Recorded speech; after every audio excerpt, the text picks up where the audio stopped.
po sa lahat, wherever you are now, sana ay nasa mabuti at ligtas kayong kalagayan. Welcome to a new episode of my YouTube channel, Arot Katolos.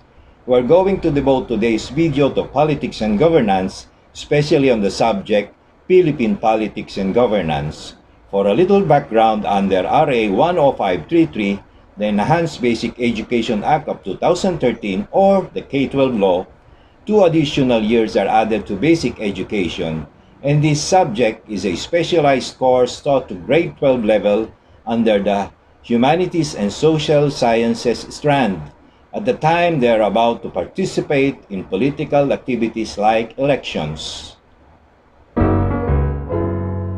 Sa mga nagtapos ng senior high school at mga nagtapos na ng pag-aaral noon pa, ay manood na rin po kayo to refresh and be updated.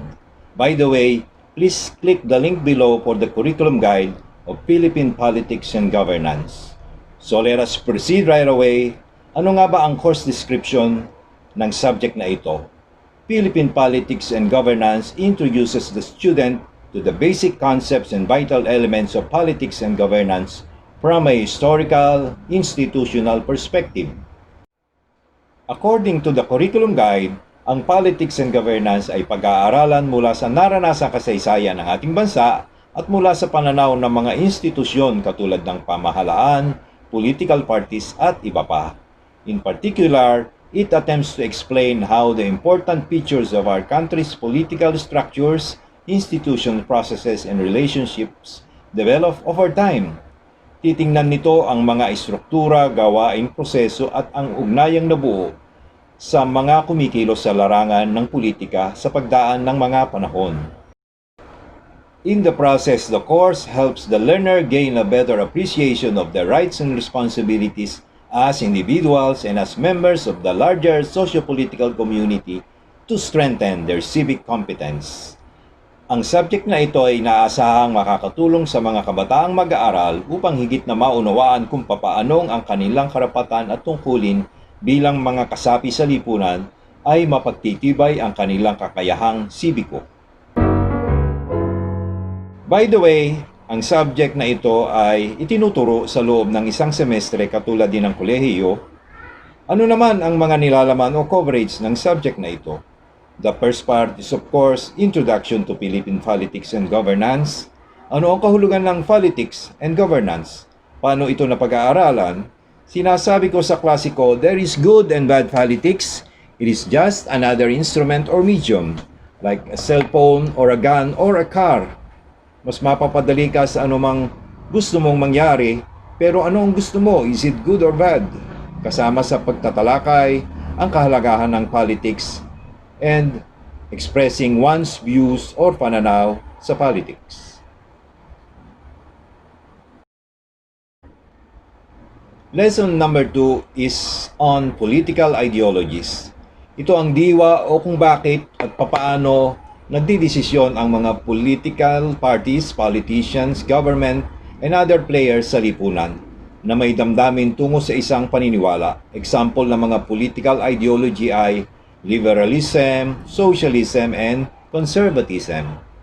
The students must be able to identify one from the other by looking at the basic elements of each ideology, ano ang impact nito sa lipunan at sa politika sa Pilipinas. Number 3 is on power o kapangyarihan. Ano ito at paano ine-exercise sa politika? Ano ang mga uri ng power? What justifies the use of power? Lesson 4 is on nations, states, and globalization. Sa mga araling ito, aalamin natin kung ano ang estado at ang pagkakaiba nito sa bansa. At ano ang mga pinagbabago ng mga ito sa panahon ng globalisasyon. Of course, what is globalization and how does it impact on the nation states? Lesson 5 tackles the historical background of Philippine democratic politics. Magbabalik tanaw tayo sa kasaysayan o ebolusyon ng Philippine politics, pati ang mga karanasan ng Pilipinas noong panahon ng mga mananakop.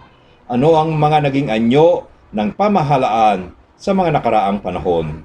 Ang Lesson 6, 7, and 8 refers to the 3 branches of government, the executive, the legislative, and the judiciary, as it is now under the 1987 Constitution.